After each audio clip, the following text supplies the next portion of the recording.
Welcome, ladies and gentlemen, to Breaking Kayfabe, Episode 9.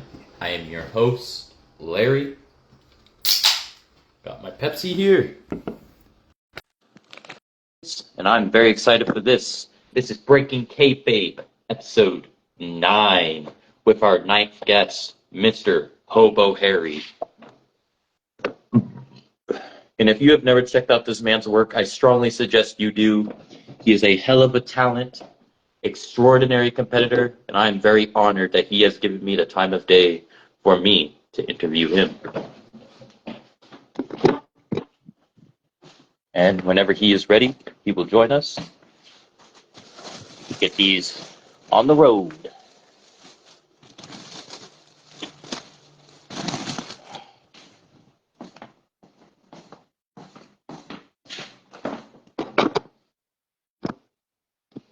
I am adding him right now, ladies and gentlemen. I sent you the invite, sir.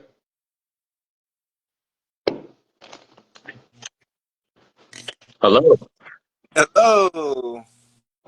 Hello. Ladies and gentlemen, welcome the homeless hero, Hobbo Hary.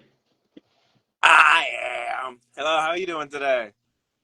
I am doing fantastic. I have been looking forward to this, sir. This is such an honor. We're back with Breaking Kayfabe. You are the ninth guest, and welcome, Torkel Barker.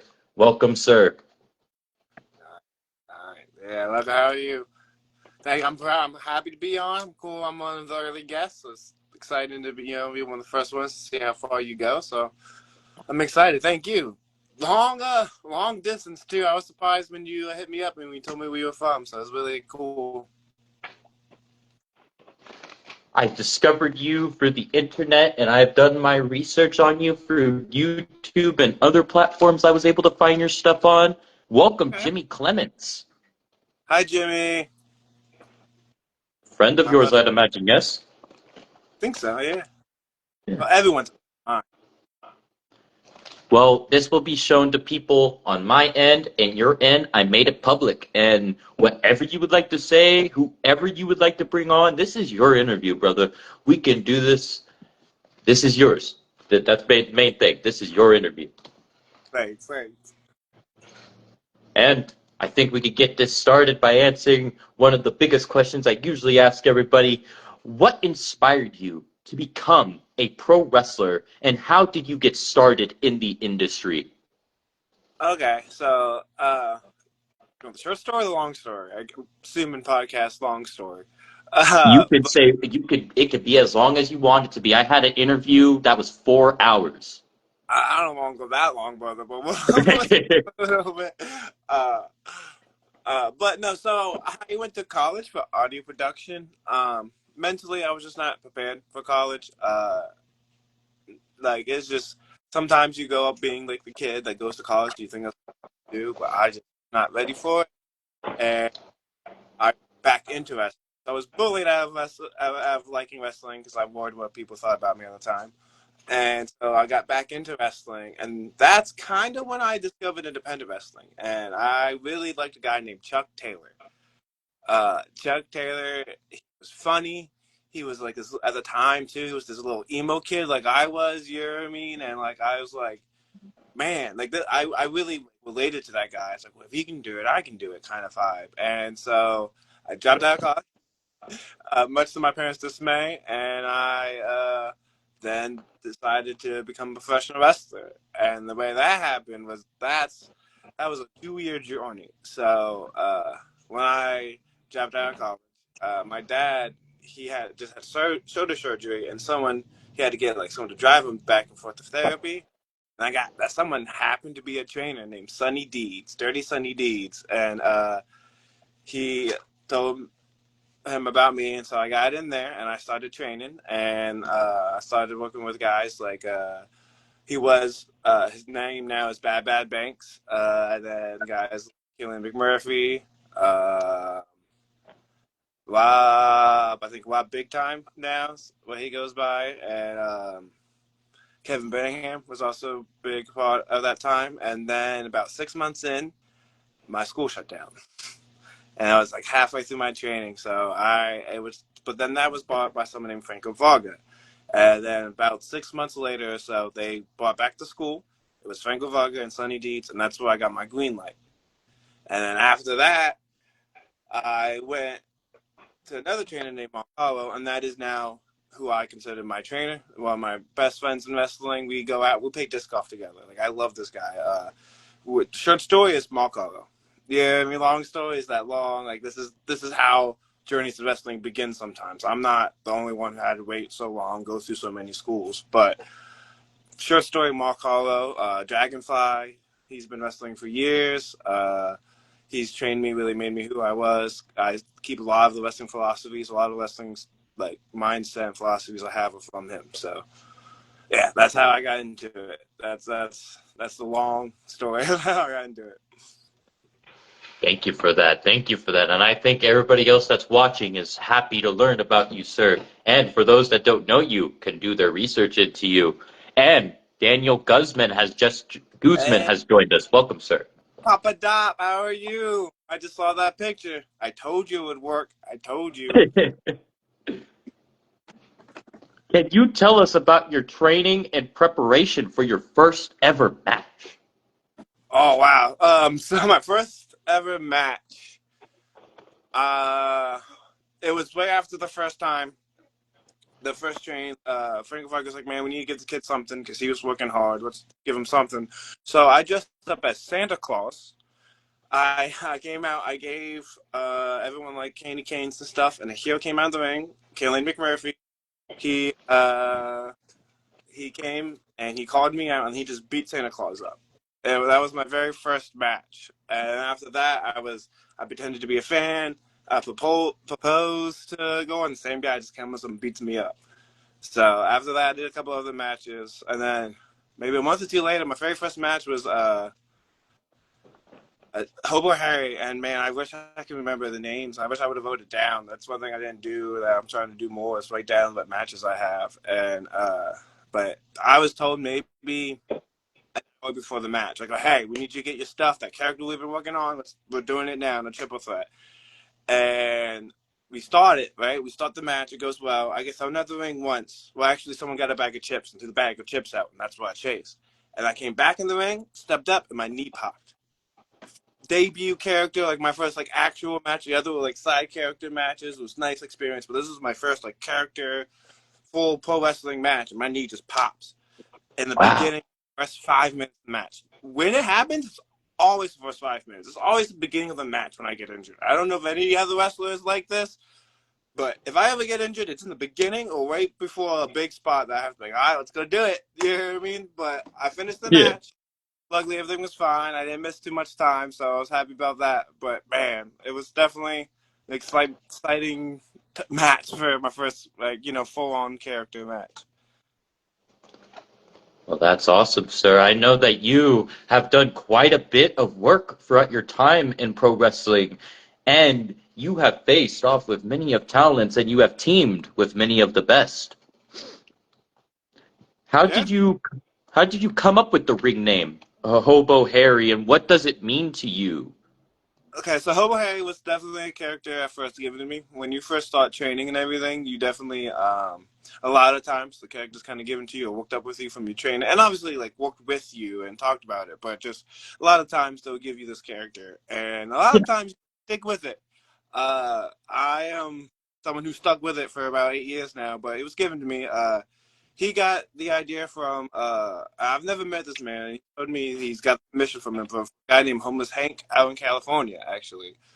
And he said he got permission. Hey man, I want to do this homeless gimmick over in East Coast, and he said yes. So he gave me the homeless gimmick, and then I just kind of made it my own from there. I took it to different promotions to give me different ideas. My favorite things about this character and what I do with this character is he is different each time he goes to a different promotion. So I think of it like MCU and multiverse. Each Hobbo Hary in a different promotion is a different version of the Hobbo Hary. So he can be any kind of different. Like I can just mold it to that promotion. And that just helps with the type. Sometimes you have promotions that love comedy stuff, other promotions that are more like the heartfelt, and I can do either or. You know what I mean? Uh, so they just give it to me. It was a little bit of a whim. I sweat a little bit. I stink a little bit when I sweat a lot. So it was definitely like a joke on me. But hey, man, I carried it, and I brought it to where it is today, and I love the character, and a lot of people like the character as well. So Yes, and you brought up somebody, homeless Hank, who became handsome Hank. What was yeah. it like teaming up with homeless Hank as part of the homeless warriors, homeless heroes? That's the Homeless Hank East Coast. That was the guy who trained with me, and eventually he was like, "Hey man, I need a tag team partner, so let's do this." It was fun. So he's a guy who his dream was just to be a pro wrestler. His dream wasn't to be a mega star, to be on TV. He was a retired Air Force man who wanted to wrestle, and I'm just a kid who wanted to wrestle. I'll be honest, man. Like, I'll go as far as this takes me, but I'm not shooting for the stars. I'm just having fun where I'm at. You know what I mean? And I love that community of pro wrestling. And we started a promotion called UWC, which has been I've been with them for a long time too. They were the only promotions that like helped me out when there's not a lot of other promotions booking and stuff. So it was definitely uh, we started up there as Homeless Heroes. My first ever titles, which is cool. As a kid, when you're a wrestler, when you're a wrestling fan, you always dream about holding a title. Yeah, I mean, it's a little different when you get, but it's still cool to have a title. Yeah, I mean, it's still like, oh, hey, look, I won something you can tell your friends so they understand. So it was very fun. Uh, and then he wanted to retire because he's a 40-year-old Army vet. He just did what he wanted to do. So after 2-3 years, he wanted to retire, and he asked me to retire him. And that's just, I'm a big story guy, and I love that story. That's the story every time Hobbo Hary comes in, like, oh man, you should do. You get money, and it turns, and blah blah blah. So like when we got to do it, and I was like, oh, see, I'm like, yeah. And now it's also an excuse like, well, yeah, I'm not going to do that now. We're just completely different. You know what I mean? Which is nice, but cool because it's a story that everyone wanted to see, and it's fun to put it together for that crowd. And it was really cool. And you're referring to the story that was happening with you guys in UWC where the loser leaves or loser retires match was what it led up Yeah, to. yeah. He wanted me to retire him, so yeah, it was the loser leaves UWC, and he retired. He'll come back every now and then for the Rumble, but yeah, yeah. Yeah, that was all his ideas. What his running, it's cool when someone trusts you to be the last match of the career, big or small. It's really cool. Yeah, I mean, it's like thanks for that, pal. I mean, it's an honor that he Yeah, asked you to do it. Like, wow, must have been good. Had a lot of emotions going through your head. yeah. Yeah, I've only done it for two people, and the first one's cool. You know what I mean? Okay. Um, what are some of your memorable matches together with Homeless Hank? Um, well, I've noticed you're a GTS guy, and one thing about UWC, I used to always joke like it's the second show of GTS because there's so many GTS guys. They're still Mm-hmm. there. So the Hollywood Hooligans, we had cool stuff for that. Landscaper and Clay. I think he was Clay Thomas there, but I think he goes by something different on GTS now. He's gone for a few things on GTS. He goes by Game Mysterio too. Yeah. uh, so yeah, I wrestled them. That was really fun matches. Homeless Hank. There was this one time we were facing like it was in the rivalry, and we were fighting through the rumble in the back, going in, back to the ring, going over, and fighting on the way back. But this was an outside venue, so we walked the entire length of the parking lot, and we had to fight the entire length of the parking lot. So by the first time we had to go back, like, oh, this sucks. Why do we do this? And then go back and come back. I promise, just go. Just went away from me. Just sucks. Um, but yeah, that was fun. But yeah, it was cool. And then yeah, it was very fun. I think we only did that for like 2-3 years, but maybe yeah, but it was really cool. So, what led to Hank turning on you, and how did you feel about it? So Hank, we were doing a tag team match, and he got a bunch of the lottery ticket things, like the scratch offs, Yeah. and he was scratching off the entire match. I was trying to tag him in, and he was just scratching off, and eventually I get pinned because my partner's not tagging me at all, right? And he comes in, he goes, "We win! I won! I won!" I'm like, "Oh, we won this!" I was like, "No loss." He showed me the scratcher, and we won. And I was like, "Oh my god, we won! We won!" And then he's like, "No, I won," and beat me up. And then he became Handsome Hank. He became a rich guy. He became, all about money. And where for Hobbo's character, it was not about getting money. This is to people who don't. I'm not saying I know a lot about the culture, but like I've stirred up like homeless culture a little bit, so I'll make sure I'm not like making fun or what I mean. I never Yeah. want to seem like I'm doing a caricature of actual people. But there Yeah. are people, like, there is a culture, and there are people who do it by choice, who just like the lifestyle. You know what I mean? And that's kind of how I feel Hobo Harry is. You know what I mean? And there's that contrast of difference of one about money, the other about, I just want to travel the world, hitchhike, and go wrestle. I just want to live life without anything else but just what I want to do. You know what I mean? I'll figure it out from there. And it's just kind of it's a crazy, fun, wacky kind of mood that he goes life kind of vibe. You know what I mean? Yeah. Uh, so it was very nice to kind of have that. Like, there's a lot of times where you have moments for your character that maybe not many people will see. That's not anybody will see, but it helps you evolve the character from there. It helps you like, oh, this is an aspect of Hobbo Harry. Got you. That works. This makes sense. And you kind of evolve on your own. And like I said, when you go to other promotions, you can incorporate it however you want. Or like, do I tell the story again, or do I tell another story with this aspect of him in it? You know what I mean? Mhm. So yeah, that's one thing I love about it. Now, we are talking about both characters because you told me about your second character, which I started to get used to. We are going to move a little bit of gears over to Mr. Samael Harris. Yes, What Sama. inspired your creation of Samael Harris persona, and how does it differ from Hobo Harry? So believe it or not, when I first was thinking of becoming a pro wrestler, Mm-hmm. I imagine being a homeless person. You know what I mean? I don't think it's like, oh, I'm going to be a wrestler and I'm going to be stinky. I'm going to shove people's face in my armpit. You know what I mean? I'm at now. Like, I work with what I got, and I got a lot for Hobo Harry, and it's been going really well. And I love this character, but Samael Harris has always kind of been like my like baby, the person who I was thinking of. It's very edge coded. Even when I was still believing in Keyfabe, I still kind of liked the edge because he was just so cool. He was this, you know what I mean? Like, he was edgy, like the Lita and the jacket and coming through the smoke, and I do the hair thing a lot that he does. You know what I Yeah. mean? Like, so it's very like, um, homage takes from that a little bit, but a little more characters because I'm a big character guy. So he would never say this out loud, but he's secretly a serial killer whose ultimate goal is to like delve pain and eventually maybe even possibly kill someone in the ring because technically it's legal. You know what I mean? Yeah. Obviously, never get that far. Obviously, you know what I mean. But it's like one of those like I enjoy doing this, but it's in private. I like to do this in public, where it's technically legal.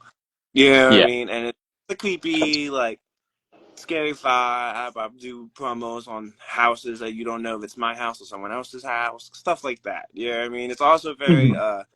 I'm a big Scream fan. It's also very like Ghostface coded as well. Ghostface and like specifically Stumacher and Bill Loomis, the first two killers. Wow. Good choices.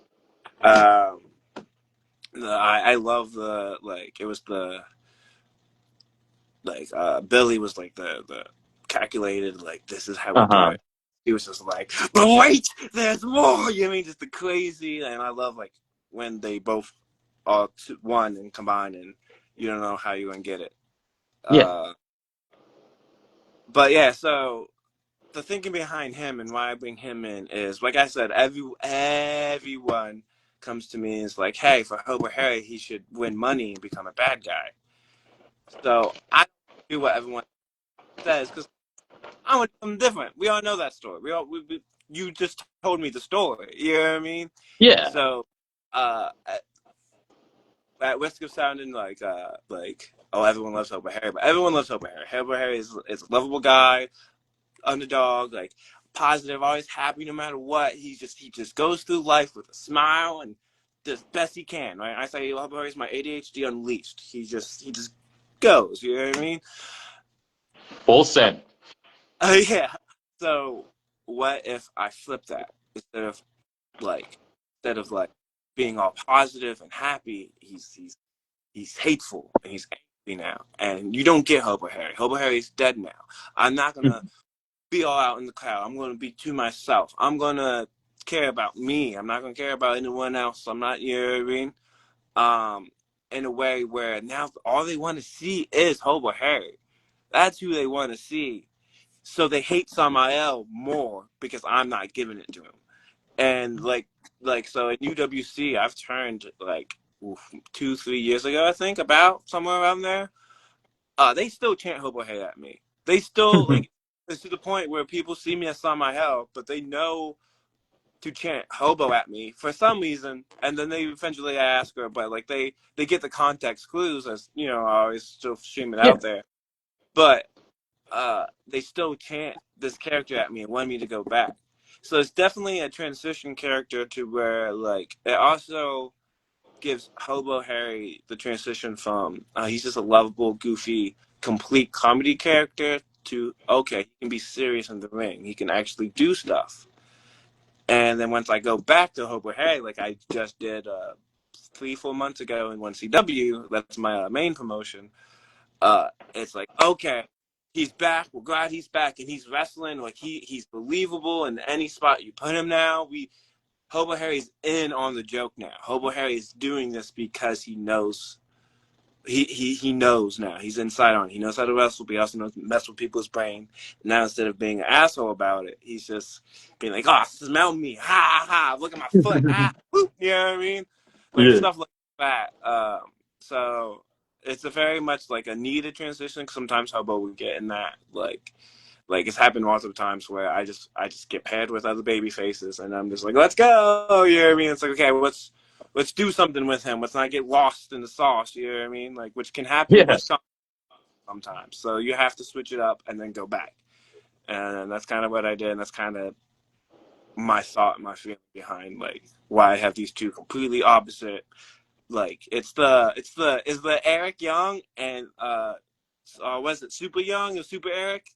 Super Eric, yeah, when he would come out the superhero and then he became a Yeah. psycho. But then Eric Young's complete the same thing with Mankind, do love. Like Mick Foley can do the funny or the creepy. You know what I mean? There's that like Uh-huh. in there. Like even Bray Wyatt played it off with the Firefly Funhouse. That he Hmm. did the kid show, like the funny kid show, and then but he was creepy was the fiend, and it was you know what I mean. He did his own version, his own Multiple way. personalities. Yeah, it's a trope in wrestling that I've noticed that like if you can do funny, you can do creepy. That's kind of what I liked. So that was my version of it. Welcome Tad Jarvis, Justin Thomas, and Barbara King, and Christian Royal. Welcome, everybody. And Justin Thomas called Wyatt Beaver? Is there like a joke behind this I'm not aware of? So okay, Wyatt Wyatt technically uh beat Hobbo Hary and servants Lucy becomes the winner servant match.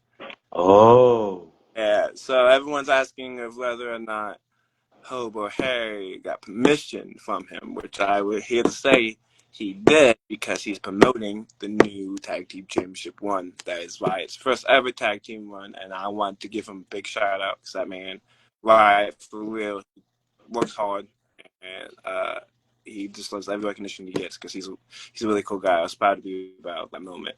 But yes, JT is also a part of that group now. He's very mean.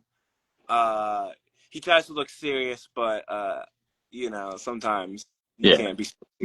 Sometimes you have to crack smile around Hobbo Hary, because come on. Like, you know, And you are the current one half of the 1CW tag champions. yes, I am. We just won it. I have to look in the records books. I am going to do another humble bag.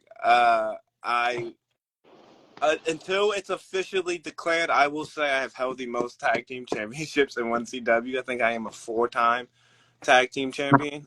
Uh, there is a like a spot where we switch the tag titles, which I forget exactly how that counts or how that works. So it could be down to 3 time, but still it was very cool. Each time has a different character as well, which I think is really fun.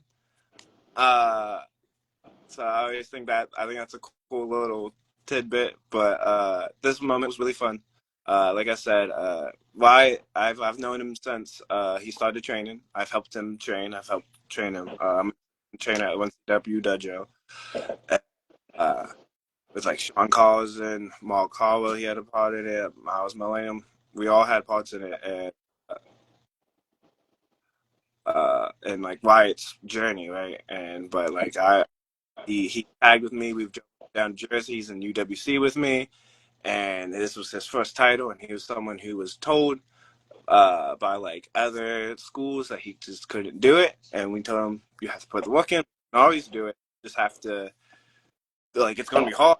I'm telling you it's not hard. I'm not telling you that other people can't do it because they just it's sometimes can't not because of anything that like physical wise is just it hurts. It sucks when people don't have like the want to do it. You have to want and decide to be a wrestler. We have told him multiple times, like, hey man, you're a great ref. You can just be a ref. Like we can take you very far as a ref because I want to be a wrestler. Okay.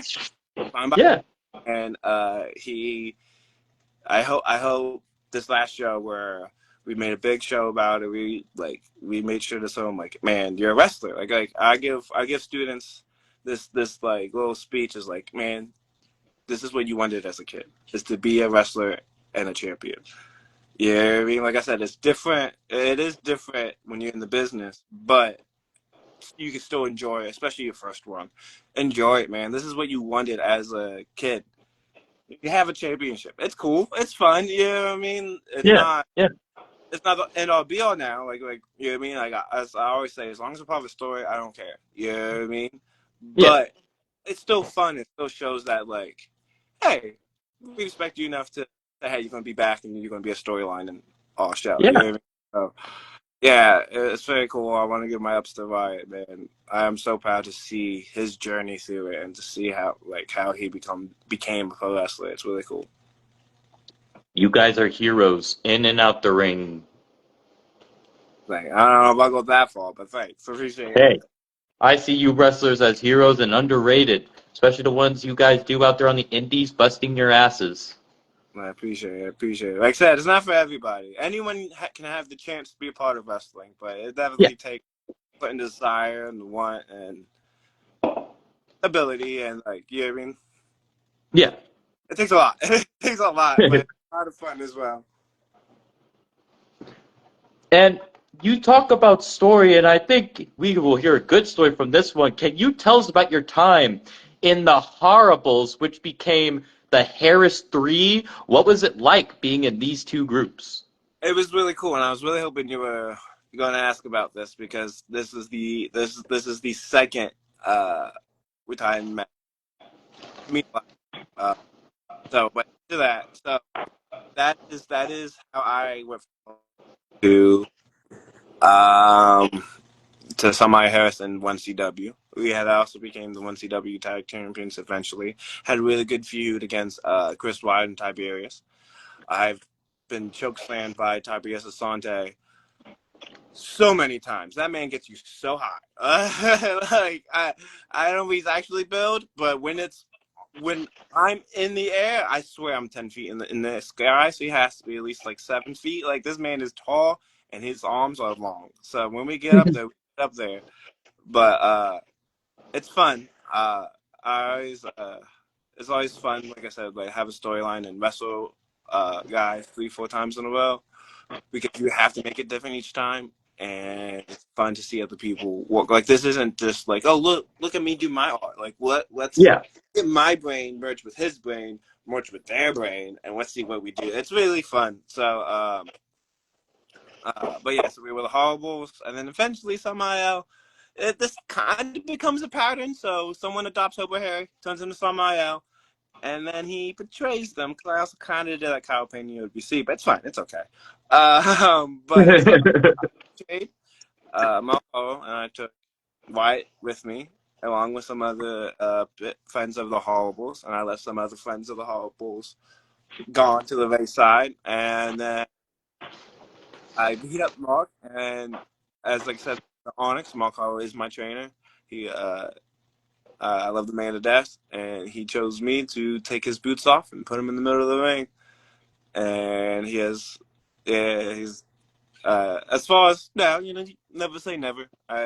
You never know. But as far as now, man, I retired Mark Hall, and that's an honor. That man has had, if you know anything about wrestling, he's had a lot of students out there. You know what I mean? And Yeah. it's cool that he chose me to be the one to do it. You know, it's a moment I'll never forget. One of my most memorable moments. And then I got my own group, and I ran for a few months. We killed somebody off, which is fun. You know, I mean, it's one way we're gonna kill somebody Oh off. wow. Wow. Yeah, that was the. Yeah, we kidnapped somebody and killed someone off, and the network said, "Hey, let's not do that again." I was like, "Yes." I was like, "It'll never be done again." You but guys push the boundaries. but then I had turned Tons of Fun Easy E, and well, I thought he did, but it was a trick the entire time, and that made Wyatt Ravage mad when we were the Harris 3 because he did not trust Easy at all, and which then turned him to turn on me, throw me in a garbage can, which I spent in for a week, and I popped Hobbo Hary. And that's kind of how we've gotten to the storyline now, where I've lost to him. He's got a manager and 2 bodyguards. But if you ask him yourself, it's because we worked together that we became tag champions. So it's a very fun, cool story of Angel Devil on the guy's shoulder. Uh, I'm a babyface in a heel group, which is a fun dynamic. It's a very interesting thing to go for, and this last match, it kind of changed things, kind of rushed things a little bit. So it's going to be a lot of fun. Like this, I've never been in a story so much that has changed between months so many times. I never believe what someone tells me is going to be on the show if I'm at the show, and then even then, but it's just there's been so many ideas and so many like just happenings in it that's just been fun. It's been chaotic but in a cool way, in a fun way to see. Because you don't know what's going to happen because we don't know what's going to happen. You know, it's one of those. Yeah. Like, but I always take pride in taking whatever a promoter gives me and making the best of it. And I think that's what we're doing. And I mean this all in like a good, endearing, like fun way. You know what I mean? Mhm. And you are referring to when you had your match with Wyatt Ravage in a grudge match recently. Yes, yeah, that's it. They have to lose to become the winner. How we promoted it. And that's going to be where Cole mates for now until you guys meet again? So we already did that. And I became his servant. And then we entered this last Saturday. We entered for fatal 14 match for the 1CW Tag Team Champion. And we ended up winning the 1CW Tag Team Champions. So as we are right now, I'm still Wyatt's servant. Me and Wyatt are Tag Team Champions. And Wyatt got 2 bodyguards and a manager named Derek, Dazzle and Derek. Hobbo Hary does not like at all. Hobbo Hary thinks he is messing with Wyatt's mind and things like that he should be putting. You know what I mean? Yeah. But Hobbo Hary said to be the good friend that he can be, even though he messed up and turned Wyatt himself. He's trying to fix his wrongs. And that is where we're at right now as far as Hobbo Hary and the whole group itself is called the Demented. You know, we're all insane membrane. You know, that happens. And with this group, I noticed you guys, as you were saying earlier, how you're a tag team practical specialist. You took on Chris Wilde and Tiberius Asante. You've Yeah. also faced Amish Country, tons of Oh fun. yeah. And you took on your former team members of Craig's E-List, was a former member? He was a former member of the Horribles, and Yes. when we became the Harris Three, he was not welcome in the Harris Three. He's a little old. Yeah, it's about time to go. I call him ECW, because he was in the crowd of ECW, and like when you watch like shows, you can see him, especially if it's in the 25 arena. Trust me, he'll tell you. You can see him in just about almost every ECW. So that's my ECW original Craig. He's an old man. He didn't need to be in a hairstyle. It didn't work. So, but but yeah. I forgot about Amish Country. That was a fun one. They threw a chicken at us. They didn't throw the chicken at us, but they threatened us with the chicken, which is not With a chicken? with a chicken. They bring a chicken to the ring and they won't let you eat it. Easy. But I'm saying you're hot over the boys if you just cook it up in the mat. And you retired Mark? I'll call. Yeah, that's what I was just talking about. How I got him in the match and I retired Mark. Took his boots off for him, put them on his chest, and what a way to retire somebody, and what a way to get the nod. So I was really happy with it. It was like I said, it's a night I'll remember forever. It was one of my most memorable nights. It was very, very fun. People hated it, which is nice. And it looks like Wyatt Ravage in singles action has his gun over you. Like he has like the mind edge. It seems like both times you guys have faced, he's won. Yeah, I know, man. It's almost a mentor versus like was it student versus teacher thing. Yeah. Uh, it's a student versus teacher kind of vibe, but he, like I said, Derek comes in and he's messing with Wyatt's brain and he's making things unfair, which when Yeah. Hobbo talking about he made things unfair too, so you can't argue with it. But if Hobbo can turn good, Wyatt can turn good, and I think that's the goal right now is to help a brother out, help a buddy out, and help him turn that Help him chaos. see the lights. Yep, help him see the lights. Yep. And as the Harris Three, you guys also took on the Tailgate Mafia, which ended in a disqualification. Yeah. So JT, he was a part of that, and so was one of the guys we kicked out of the Harris Three. Was Billy Wahoo, and Craig was a part of that. So we couldn't shake them. We tried to get rid of all of them, but they just kept coming like little cockroaches. But yeah, so we had a long feud with Redneck Mafia, and that's kind of what. After that, that's where Eazy-E Eric betrayed us, left us, and that's where it all went away. And it imploded at 1CW episode 25 in the Tag Royal Rumble match. Yes, it did. Where he threw me over the rope, and I was trying to ask him why. He just kept walking away.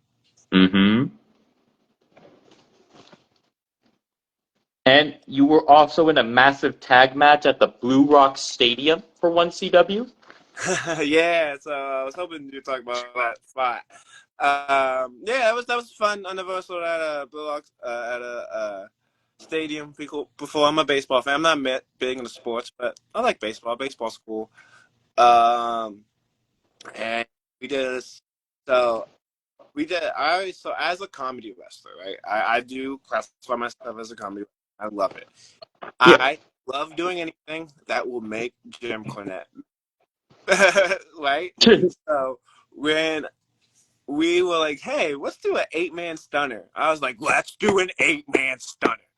And then someone's like, let the left finish it. I'm like, yes, let's do this. It was the most when you're in like one of my favorite crowds to be in is a crowd that's never seen wrestling before. It's a festival crowd because you don't have to do these fancy big top moves or really tell a complete story. You just got to do funny, silly, poppable stuff that people are like, oh, hey, this is not a show for fans. This is an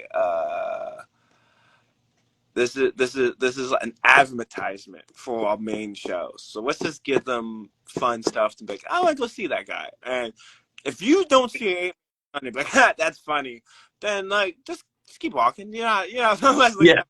But if you like it, come check it out. One CW Pro Wrestling, So uh, those are my favorite. Well, those are low key my favorite. It's just where you can just have fun and make people laugh or do something. Yeah, I'm never do this because why not? Just trying to do it in front of people who don't know wrestling. And it's always good to have fun. Yeah. And as you've talked about a little bit, you're a trainer for the 1CW dojo. What do you enjoy most about it?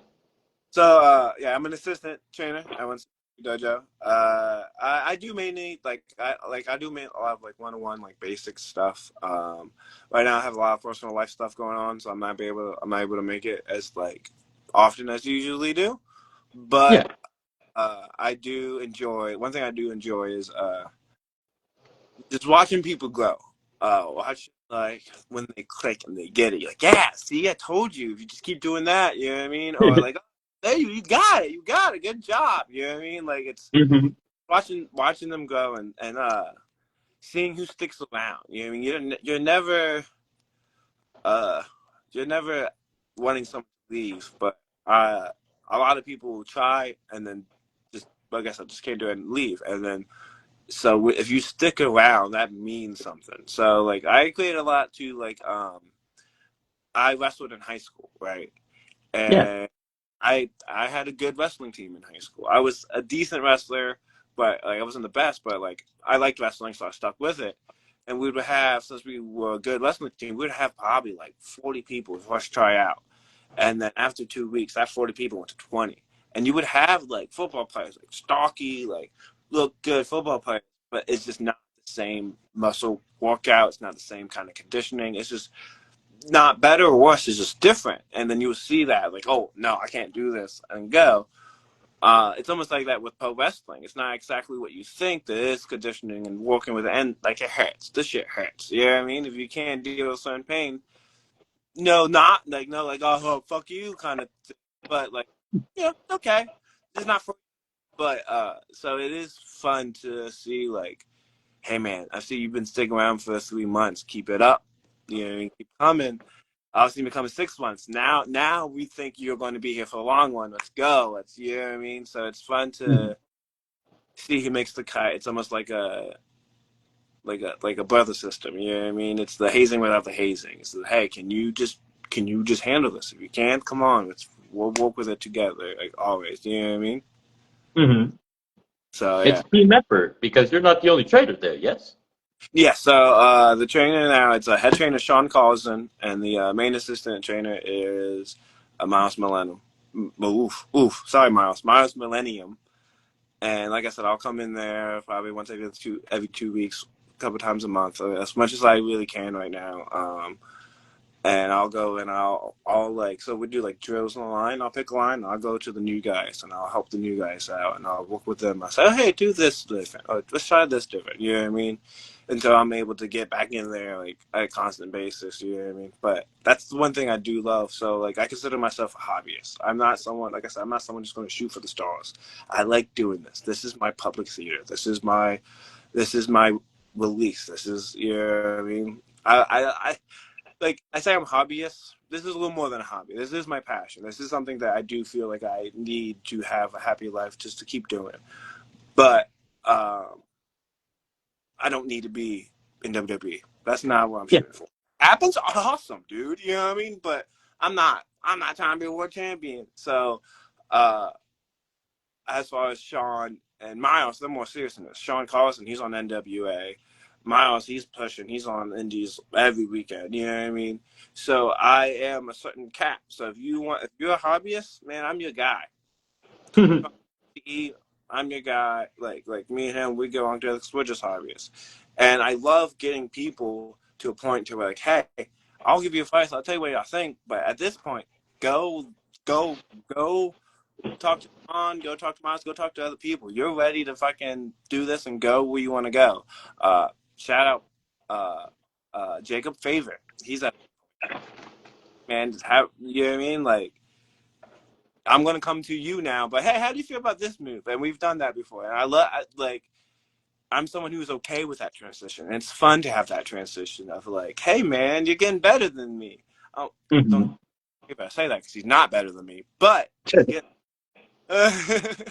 but um, but it's fun to see them get there and who they become and the character. Like I love to see when someone gets their character right. I'm like, yes, you got it. Good shit. You know what I mean? And so yeah, it's very fun to be a small part of someone's like career and passion. It's cool. You know what I mean? Put a little stamp on it. Like I was here. You know. Mm-hmm. As assistant, what advice would you give to aspiring wrestlers who are looking to start at the 1CW dojo, and what qualities do you think are essential for success in the industry? The most important advice is just keep coming. Don't stop coming. Especially like when you first start out. Like I said, I'm not there as much as I can, but I've also been wrestling and training for 8 years. So now I have to worry about getting my life together because I just had major life stuff, which is fine. That shit happens. Uh, but if this is what you want, you have to make time for it. And like sometimes that's not always possible. I get that, and we will work with you if you communicate. So maybe that's two things. One is just keep showing up, just keep coming, at least once a week. We do twice a week. Try to make all twice, but yeah, keep coming. Um, and then communicate. There's so many times like people are like sometimes I feel like we sometimes miss like 2 or 3 dates or practices or you know how sometimes like oh man I messed up there and now you're scared to say something or come back so you're scared someone's going to say something to you but then that makes you miss another one and that makes you miss another one and then it gets worse and worse when you could have just came. You know what I mean? Or you could have just communicated, say, hey, this is what's up. This is why this is happening. You know what I mean? So that my two biggest advice to anyone who's training anywhere is just keep going and communicate. And if you feel like a school is truly not for you, there's plenty of other schools out there. You know what I mean? Like everyone learns differently. Everyone teaches differently. So just keep going, keep trying, man. Don't give up. If you don't give up, you'll find your spot somewhere. Most agreed indeed, and welcome, Mr. Logan Slater. And why are you looking at my nose hairs, Mr. Slater? I noticed. I was gonna say anything. I was like, oop, I was checking. I was like, can I see it? I don't know. I guess he has a fascination with nose hairs. I'm learning something new about him every day. Anyways, how do you balance your own wrestling career with your duties as a trainer, and what benefits do you think this dual role brings to your development as a character? Um. So, yeah, one of my favorite is talking about people's character. Like, I'm definitely like character guy. Uh, I always tell people my favorite thing about wrestling is everything outside of the ring. You know what I mean? Um. However, when I'm a new guy, it's more stuff like that. Uh, what I like about how I balance is when you're teaching something, when you're explaining something, you have to break it down yourself and do it yourself. So you have to have a knowledge of it. Like it's one thing to understand something; it's another thing to be able to explain it. So when you're forced to explain it, and when you're forced to show somebody, you have to make sure you have all the points right. And there's times where I'm like, oh man, I'm on the wrong arm, I'm on the wrong side, whatever. And it's because I'm trying to like it's once again, it's different from doing it and explaining it. So one thing it's taught me is one, not to be afraid to fail in front of people and be like, oh shit, my bad, it's this way. Um, it also helps me in my personal life because right now I'm a teacher at a daycare, but eventually want to become a PE teacher. So being a coach here, Congratulations. Oh yeah, thank you. I'm not. I haven't started anything yet. I'm about to get a daycare teacher, then PE, but like that's the career path I'm going for. Yeah. Well, Uh, I support it. I thank- support it. but um, but being able to show them helps me understand a move or a spot more, and makes me think, which enhances my match and my psychology and stuff like that. Understood. You've competed in several promotions, including DCW, 1CW, EWA, and UWC. What are some of your favorite matches and moments from these companies? Um, yeah. So 1CW, that's my main promotion. That's where I trade and stuff. UWC, that's the one. Right now I'm currently interviewed against Kyle Payne. Because I took over his group and he can't do nothing about it. But um, uh, EWA, that was a fun one. We did like a battle royale where you had to get in and then get out. And that was very interesting kind of vibe and how to play with that. And then DCW, that was fun. That was like one of my first promotions I wrestled in Delaware. Unfortunately, I don't look familiar more, but they were that was cool. They're one of the first companies that put me in like in a big spot. Like I had won the Rumble, I had a title shot, I did a big entrance. He helped me really with like an aspect of character that I still use. The I am came from there, so it's fairly cool. Uh, and so that was very fun. I'm very appreciative of that of them being one of the first companies to trust me. And then yeah, another member one is I've been to Maine, which that's crazy jive. You know, you up north when you don't see deer crossing, you see moose crossing. That's Yeah. even scarier. I'm like, I don't want to be up here no more. That was a 13-hour drive.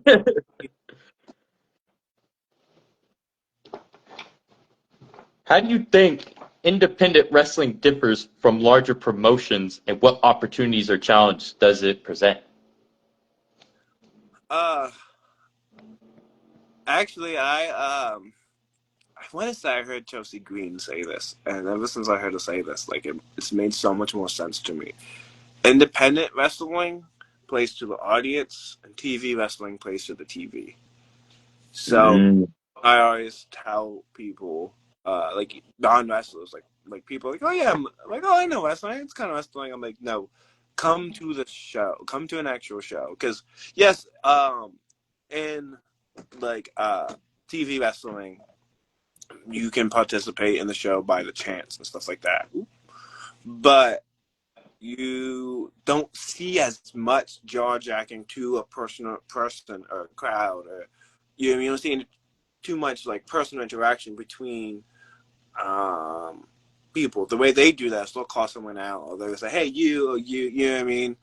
With pro wrestling, you are literally a part of the show. Like I come as a bad guy, I come out and I'll yell at every single person who's standing up and yelling. You know what I mean? Not only that, in a minute, I always tell wrestlers, brother, be your character, be who you are. There's this old thought process of if you're a bad guy, you shouldn't go out of mission. No, if you're a bad guy, you should go out and be jerks to people because that's what people want. People want to talk to wrestlers. You can't talk to Roman Reigns in the middle of a show. You have to pay for that, and that's Yeah. pretty. This is different. They can be a part of it. Give them that. That's what makes you memorable. That's what makes people. That's when the kids like. Do you remember when a stinky dude put his armpit on me?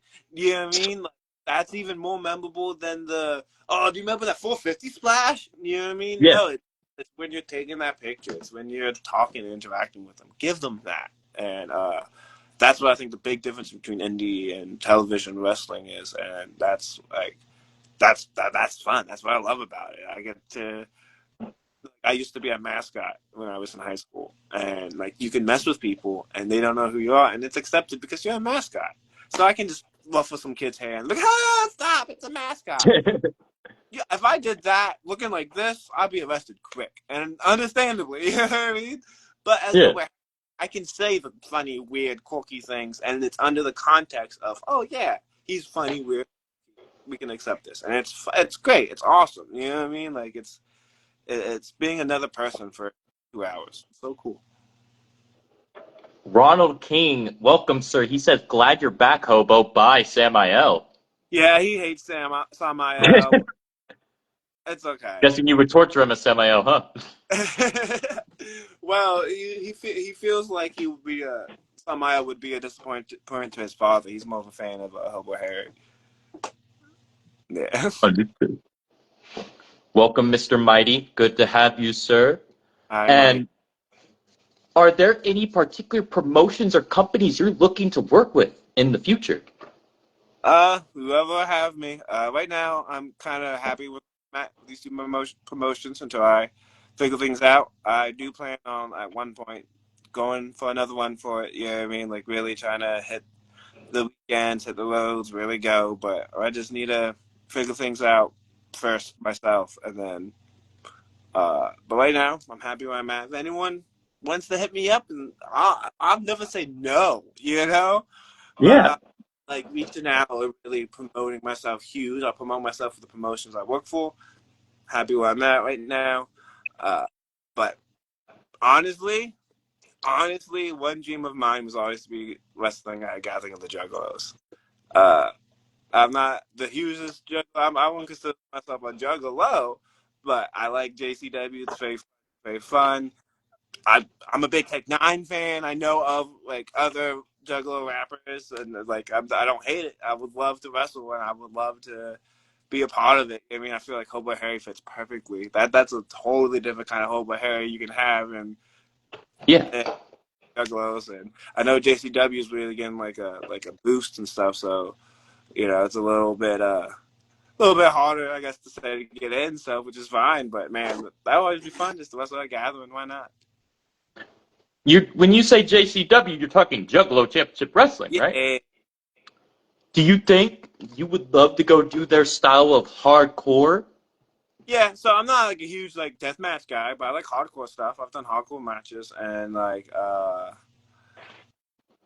like there's things that like I'll do, other things I won't do. You know what I mean? Like Yeah. there's nothing wrong. Like I'm one of my I say one of my wrestling friends is JB Anderson, deathmatch guy. I love watching what he does. Yeah. You had a match with JB too, not too in a promotion in a multi-person match. Probably, yeah. Me and him like we've gone around and stuff. Yeah, he's a cool guy. He recently was on Top of Death for CCW and stuff, and so I'm not trying to hate anything. Just not for me. I'll go hardcore. I'll bleed a little bit, but I don't know about Glass, brother. Glass is I might say no to Glass, you know, but Yeah, yeah. uh, but I feel like you know, Hobbo Hary's a character that can work anywhere. He's very much you know what spot he is. You know uh, where he goes. You know what I mean? Yeah. He's the Santino Morella. He's the All Truth. He's the man. I used to have like a long list of comedy wrestlers I love. I'm blanking now, but Santino Morella, R-Truth, like all those fun ones. what you Super Eric. You know, we just talked about him. I loved Yeah. him. Shark Yeah. Boy. Shock Boy. I mean, Hornswoggle. Even Hornswoggle. As a kid, man, Hornswoggle. He was the shit. Him and Trapper Guerrero. I love that. And what would you have to say would be the most hardcore thing you have done in a match? I have fallen off a ladder through both. Like I broke another ladder, but on another ladder, I broke it. Bounced Whoa. off. I fell off a ladder onto another ladder. Ladder matches are honestly my favorite match. It's so much fun to do a ladder match, especially if it's a multi-person. There's so much stuff you can just do in it. It's really cool. Yeah. So falling through a ladder, I would say that's the worst. I've had a lot of people with cardboard. That sometimes it works, sometimes it doesn't. Depends on the person. Uh, but yeah, I say falling through the ladder is probably the most hardcore stuff thing I've done. Nice. And I can't wait to see where you go from there in the future. What style of wrestling would you say you specialize in, and how has it evolved over the years? Comedy. I'm definitely I'm a comedy wrestler. I will. I think I sometimes enjoy what you do. thank you. I think sometimes comedy wrestlers get a bad rap because there's this like idea or like stereotype that comedy wrestler can't actually wrestle in the ring. That's not true. Um, I just get over different than you. You know. Sometimes like you can be a good wrestler and like you have to go for your look, and sometimes your look is just funny. Sometimes I'm just a goofy guy who's good at being laughed at, and why not use that? Why not like wrestling isn't a genre; it's a variety show. So you have your creepy, your badass, your sport.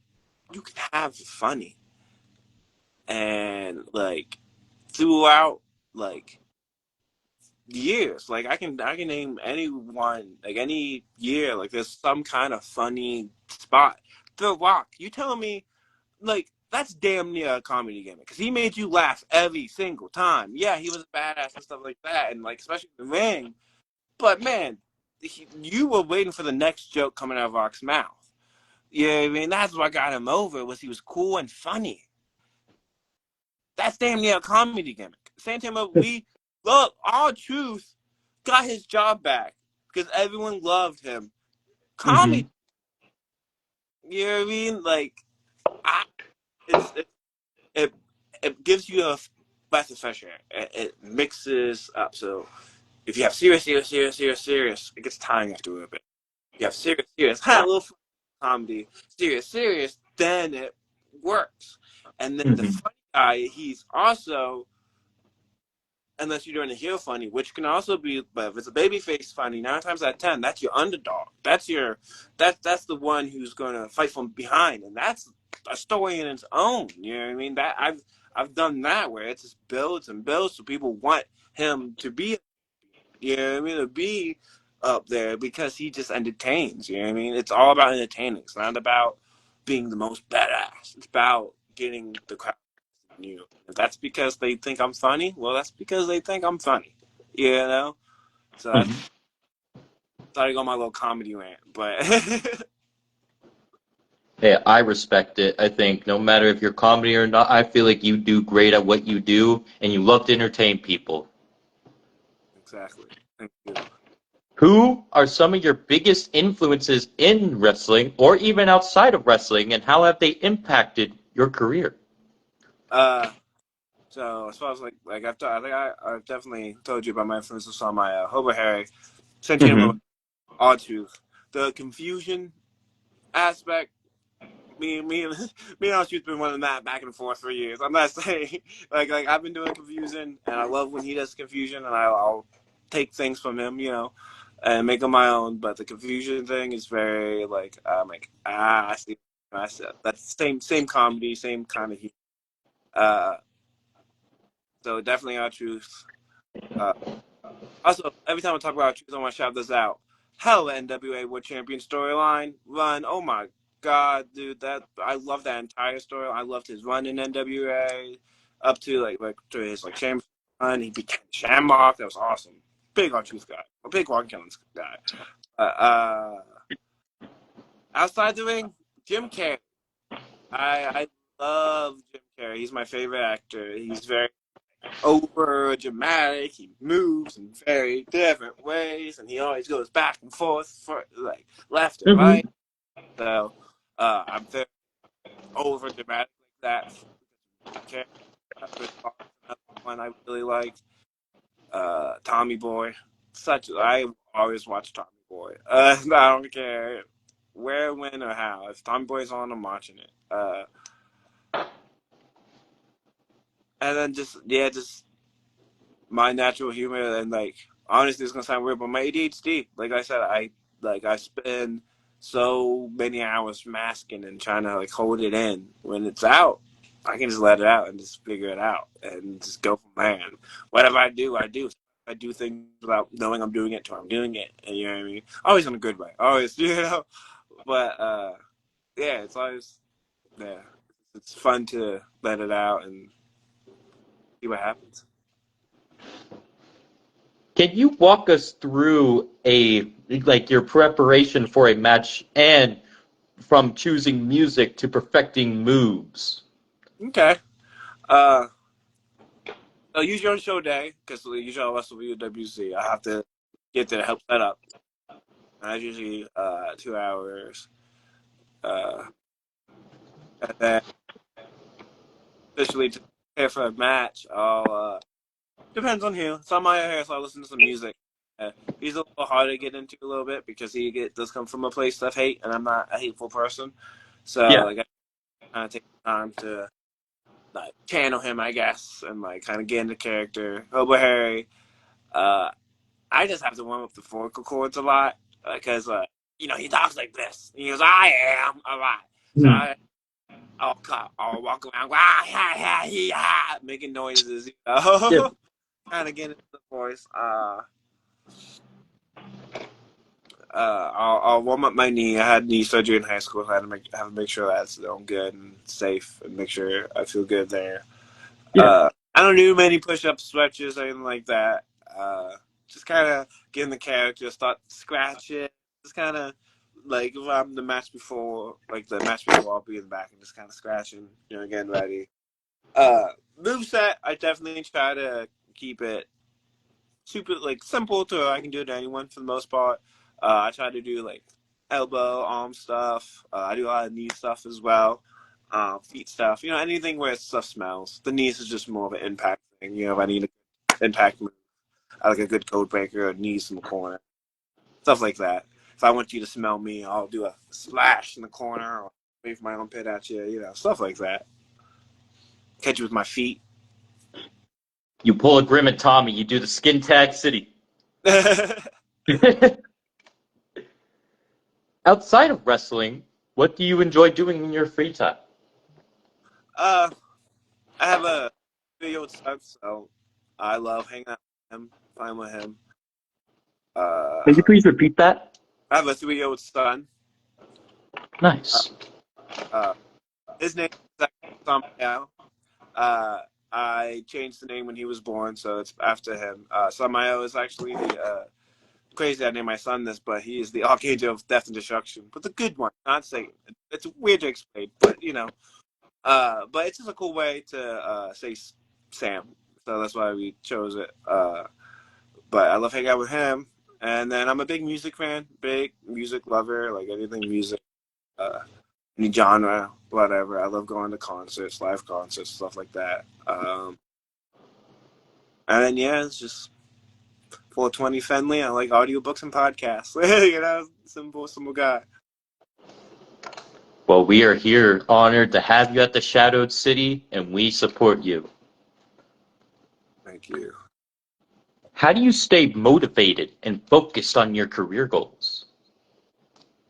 Um, so, I'm gonna have to move you because I gotta plug you in. But so, it's for me, it's knowing where I'm at in wrestling, and it's like knowing how much effort I want to put in, how much effort I can put in. So it's balancing life, right? So it's like I said, I'm trying to become a teacher. I'm not trying to become a professional wrestler. So I gotta make sure that my goals are equal to the amount of work I have to put in. I'll be honest. If I started a little bit later, a little bit earlier, if some like life events didn't happen, or my brain was a little bit better, I have a chance. I had a chance. I really had a chance to make it somewhere. I think I had the talent and the brain for it, but my life just wasn't there. It was everything outside of wrestling that wasn't there, which is fine. It's okay, but that tells me that I need to focus on other things so I can make this better. So it's the balancing life. It's figuring out I'm a good wrestler, but I'm not a good adult. So I gotta be a good adult so I can be a good wrestler. And it's one of those things. So it's knowing how much effort I can put in and how much that effort is going to put me where and how far. You know what I mean? It's being realistic. It's honestly what it is. Just be realistic with yourself. Are there any charitable causes or organizations that you're passionate about and support? Honestly, I have not found one to like specific, but man, any homeless organization that you can support too, man, I have to shout that out and like really like help people out. Yes, getting food is nice. Um, but also sometimes everyone's getting them food, so money is also nice. I know I know what you think, but man, just help people out. If you don't want to help a person on the street, give it to an organization to help people on the street and really help people get clean. If you think they're a drug user, then find an organization to help people get clean and promote that. But we have a serious homelessness problem in this entire country, which in a country like this, should we really have a big homeless problem? You know what I mean? I know there's a bunch of other problems out there that we can all share it, but if you're asking me as a wrestler, donate to your local homeless organization that helps out homeless people. You know what I mean? I support that fully, and I fully agree. Who are some of your biggest rivals in the wrestling world, and what makes your matches intense? We've talked about some. Is there any more? So, when I was part of the Hollowballs and another tag team with Mark Howell called the Workhorses, we always had good matches with pure ignorance. Prince Machiavelli, why don't kill me? I hate this place. I remember I'm so Chaz. I'm so sorry, Chaz. Prince Machiavelli and Chaz specifically, we face those the whole group, but we face those two specifically. I will wrestle those dudes any day, all day. Always banger matches, always really good matches. Who else? Stephen Verite. When he coming back wrestling. So Lee Boy versus Homeless is always good, and me and him we did a pretty good story in DCW. Uh, who else? Wyatt, either rival or best friend. We'll figure out about Wyatt here in the next few months. But yeah, and then Kyle Payne. Actually, I'll call Kyle Payne now. Like I said, I was Gate, and then he wanted to get all goody goody with the fans of UWC. And I may like 1CW fans. 1CW may get Hobbo Hary, but UWC does not deserve Hobbo Hary. They get Samael because that's what they deserve. And he just took over because Kyle Payne tries to get goody goody with the fans, and the fans are worthless over there.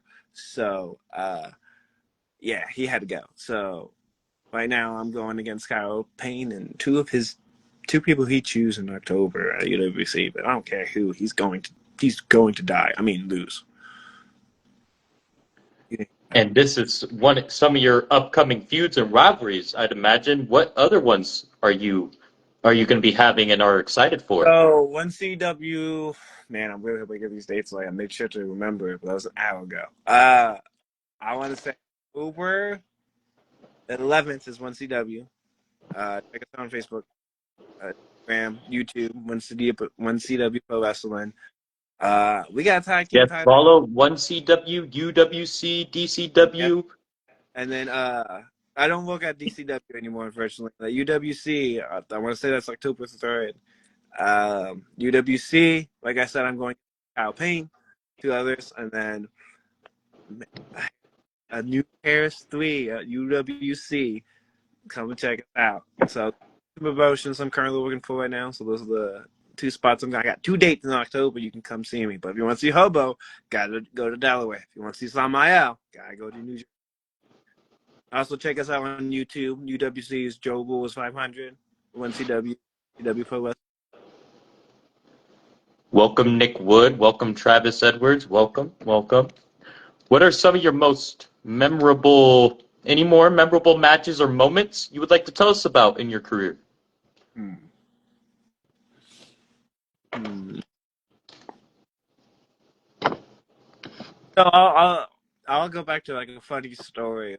It's crazy the ups and downs of pro wrestling. So I won my first tag team titles with Homeless Heroes, right? I'm in New Jersey, and my friend came to the show.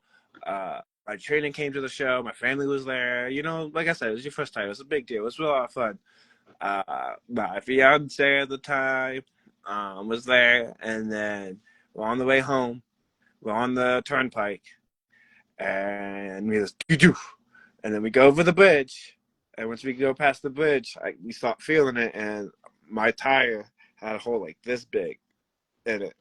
And like we're on the high, now we have to wait on this highway for a tow truck for like 2 hours, and it's late. And it's crazy. I'm like, well, this is the perfect night for this to happen on. Well, I guess I can't celebrate. We're going to the ball and everything, but we had to go home. My friend was like, oh, I have someone picking this up, and by that he just met him and his other.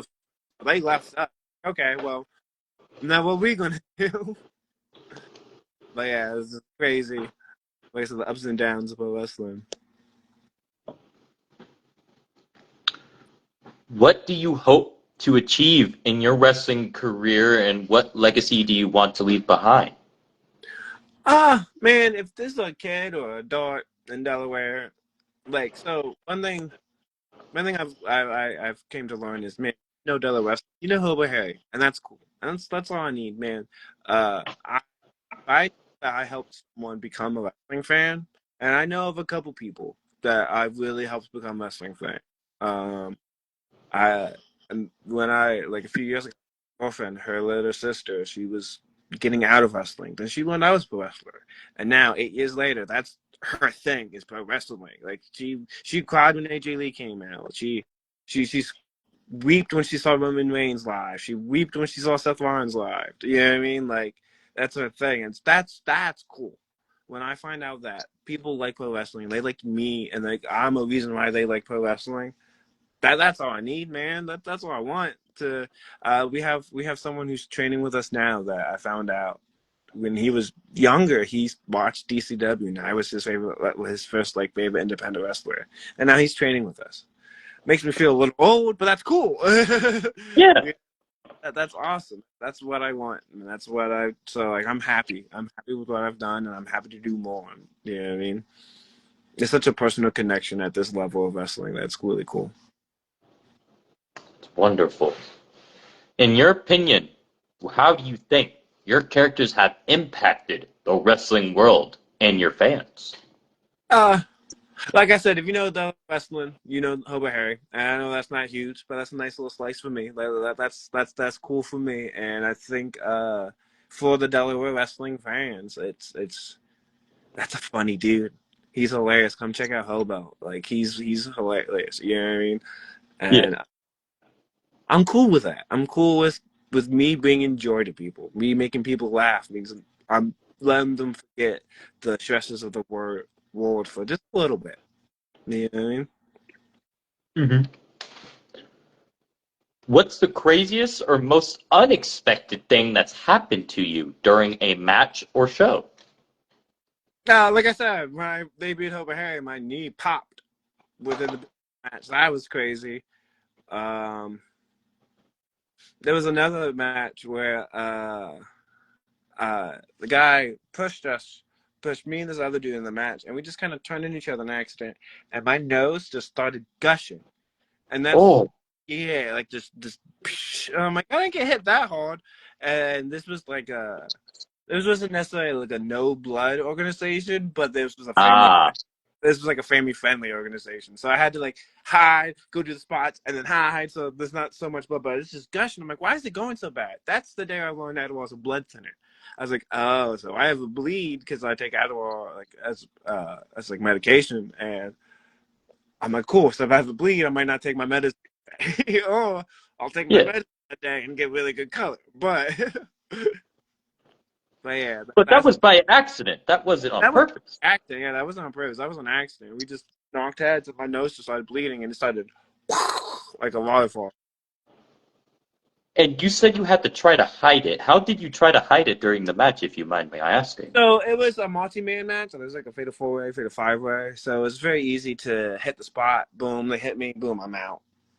And I'm like underneath the ring, and I'm waiting for the next spot. There's ways to work around things that you need to work around. I still got the clear to wrestle. Just I'm bleeding a lot, so don't get the mat bloody. Don't get blood on fans. You gotta Yeah, figure those stuff like that. So.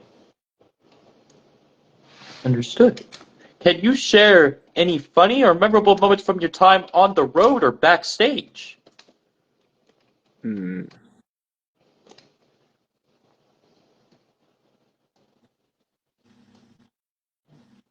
So this is kind of like on stage back, but this is like backstage area. So UWC, I was wrestling against Hobbo Hary. I get done the match. I'm like, okay, cool. And I think it was the match before intermission. So I'm gonna walk back out and go. And then the owner comes back and says, "No, stop." He goes, "You stay there." I'm like, What's wrong? What happened?" He goes, "Someone is mad at you." I'm like, "Mad at me? Like, what do you mean?" He's like, "They're really mad at you." And like, he said, "You spit on him?" I was like, "I didn't spit on anybody." Oh, What happened was I did this spot where I spit in my hand and I'll clap it. And at that point, oh. I was like, if I get a really good spit, people see it, it'd be great. Well, I did that when I clapped my hand, it bounced and it hit a fan. And that fan was right. I understand. No, that's my mistake. I understand why he was pissed, but he was pissed. And he like they had to stop him from coming out back to get me. Yeah. After the show, we shook hands. I apologized. I told him it was an accident. Obviously I didn't mean to. I was like, I get why you're upset. Like, I get why. And now, like every show I go, we shake hands. I say hi. We make jokes about it. But yeah, I remember that was the first time a fan ever wanted to hit me, and I was a baby face. I was like, wait, what's going on? Well, accidental miscommunication. We know how sometimes the fans get riled up. Yeah, he was in the Splash Show, and my bad.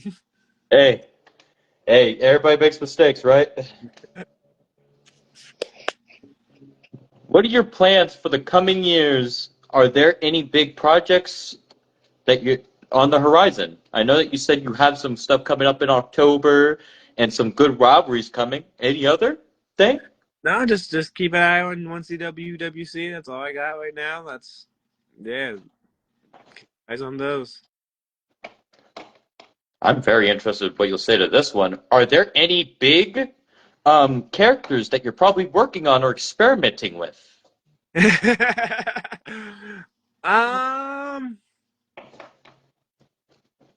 no. So I've always now being in daycare, I've definitely have this idea of like, can I do a daycare teacher character?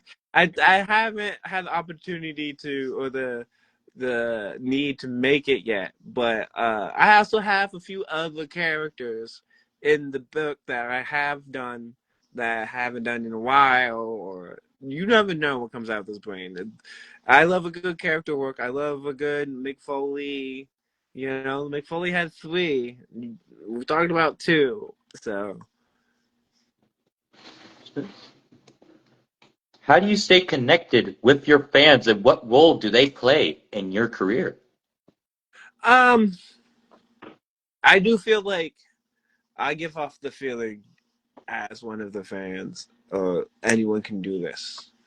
You know what I mean? I am the embodiment of anyone can be a pro wrestler as long as they put the work in.